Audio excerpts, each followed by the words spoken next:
ನಮಸ್ಕಾರ ರೈತ ಬಾಂಧವರಿಗೆ. ನಾವೀಗ ಅಬ್ದುಲ್ ರಜಾಕ್ ಮಂದ್ಯಾವಲ ಇವರವರ ಕಬ್ಬಿನ ಹೊಲದಾಗಿದ್ದೀವಿ. ಆ ಕಬ್ಬಿನ ಹೊಲ ನಿರ್ವಹಣೆ ಮಾಡ್ತಕ್ಕಂಥವ್ರು ಹುಸೇನ್ ಬಾಷಾ ಮಂದ್ಯಾವಲ ಅವರು ಕಬ್ಬಿನ ಬಗ್ಗೆ ಮಾಹಿತಿ ಕೊಡ್ತಾರೆ.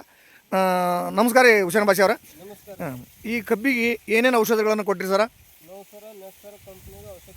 ನೆಟ್ಸರ್ ಕಂಪ್ನಿದು ಬೂಸ್ಟರ್ ಕಿಟ್ ಕೊಟ್ಟಿರಿ. ಮತ್ತು ಒಂದ್ಸಲ ನೆಸ್ಟರ್ ಕಂಪ್ನಿದ ಸ್ಟಿಂಪ್ರೇಜ್ 99 ಸ್ಪ್ರೇ ಮಾಡಿರಿ. ಒಂದ್ಸಲ ಡಾಕ್ಟರ್ ಭೂಮತ್ಗೆ ಗೊಬ್ಬರ ಕೊಟ್ಟಿವ್ರಿ, ಆರ್ಗ್ಯಾನಿಕ್ ಗೊಬ್ಬರ. ಅದರದಿಂದ ನಮ್ಮ ಕಬ್ಬಿನ ಜರ ಕಬ್ಬು ಚಲೋ ಆಗೈತ್ರಿ. ನೆಲ ಮೆತ್ತಗಾಗ್ಯದ, ಮೆತ್ತಗಾಗೈತ್ರಿ.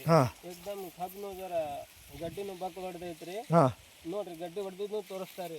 1 2 3 4 5 6 7 8 9 10 11 12 13 14 15 16 17 18 18 ಗಡ್ಡಿ ಹೊಡೆದೈತ್ರಿ.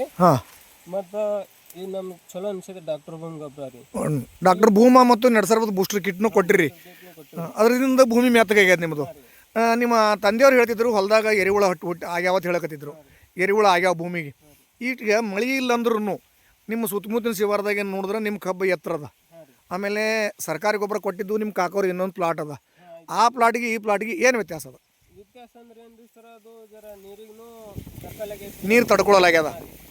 ಅಂತ ಪರಿ ಕಬ್ಬು ಬೆಳೆದಿಲ್ಲ ಸರ್, ಬೆಳೆದಿಲ್ಲ. ಡಾಕ್ಟರ್ ಭೂಮಿ ಗೊಬ್ಬರ ಕೊಟ್ಟಿದ್ದಕ್ಕೆ ನೆಲನು ನಮ್ದು ಜರ ಮೆತ್ತಾಗ ಅನ್ಸೈತ್ರಿ. ಕಬ್ಬು ಜರ ಏಕ್ ಲೆವೆಲ್ ಚಲೋ. ಸರ್ಕಾರಿ ಗೊಬ್ಬರ ಬಿಟ್ಟು ಡಾಕ್ಟರ್ ಭೂಮಿ ಗೊಬ್ಬರ ಕೊಟ್ಟಿರಿ. NPK, ಸ್ಟಿಮ್ರಿಚ್ 99, ವ್ಯಾಮ, ಜಿಂಕ್ ಎಲ್ಲ ಏನು ಮಾಡಿರಿ? ಡ್ರಂಚ್ ಮಾಡಿರಿ. ಇದರಿಂದ ರೈತರಿಗೆ ಅನುಕೂಲ ಅದ ರೀ. ಈಗ ಹೊಲ ತುಂಬ ಕಬ್ಬು ಹಿಂಗೆ ಅದ ಸರ್ ನಿಮ್ಮದು? ಒಂದೇ ಲೆವೆಲ್ ಕಬ್ಬು ಅದ ಸರ್. ಭಾಳ ಚಂದ ಬಂದದ. ರೈತರು ಹೊಲದಾಗ ನೋಡಿದ್ರೆ ಒಳ್ಳೆ ರೀತಿ ಬಂದದ. ಬಾಷಾ ಸಾಬ್ ಅವರು, ಹುಸೇನ್ ಬಾಷಾ ಅವರು ಭಾಳ ಚಂದ ಹೊಲ ಮೇಂಟೈನ್ ಮಾಡ್ಯಾರ. ನೀರು ಕಡಿಮೆ ಇದ್ದರು ಏನಪ್ಪ ಅಂತಂದ್ರೆ ಕಬ್ಬು ಈ ರೀತಿ ಬಂದ ಸರ್. ನೆಲನೂ ಮೆತ್ತಗಾಗ್ಯದ. ಹೌದಲ್ಲ ಸರ್? ನೋಡಿರಿ. ಧನ್ಯವಾದ ಸರ್.